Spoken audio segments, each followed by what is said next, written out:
Bachelor লাইফে কম খরচে tasty কিছু খেতে চাইলে আজকের এই মুসুর ডালের রেসিপি একবার অবশ্যই ট্রাই করবেন। প্রথমে 250 গ্রাম মুসুর ডাল ভালো করে ধুয়ে নিচ্ছি।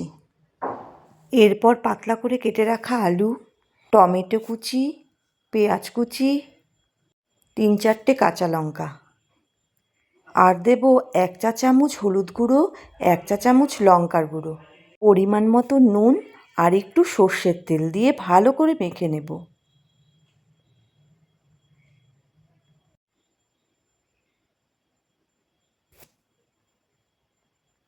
এবারে কড়াই গ্যাসে বসিয়ে মিশ্রণটা ভালো করে কষিয়ে নেব।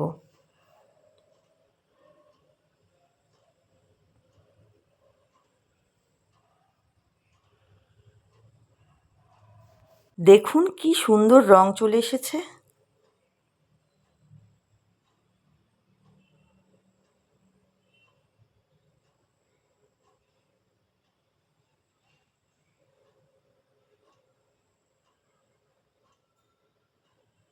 এরপর পরিমাণ মতন জল দিয়ে ফুটিয়ে নেব।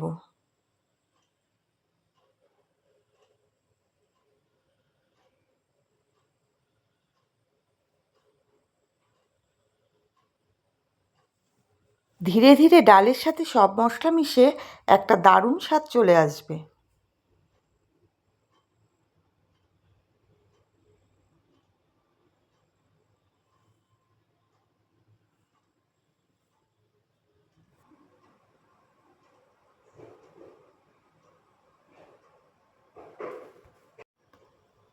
ডাল আর আলু সুন্দরভাবে সেদ্ধ হয়ে গেছে।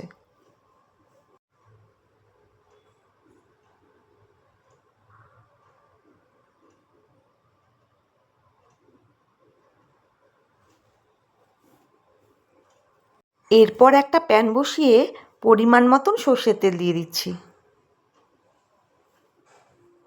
তেল গরম হলে দেব শুকনো লঙ্কা, 1/2 চা চামচ পাঁচফোড়ন, আদা রসুন কুচি,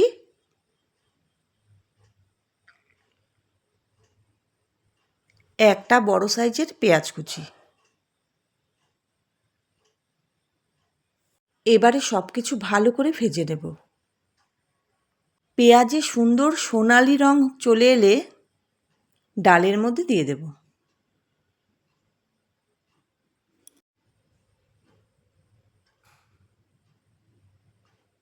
এবারে ভালো করে মিশিয়ে নেব। ব্যাস তৈরি গরম গরম মুসুর ডাল। এই ডাল দিয়ে যে কতটা ভাত খেয়ে ফেলবেন বুঝতেই পারবেন না।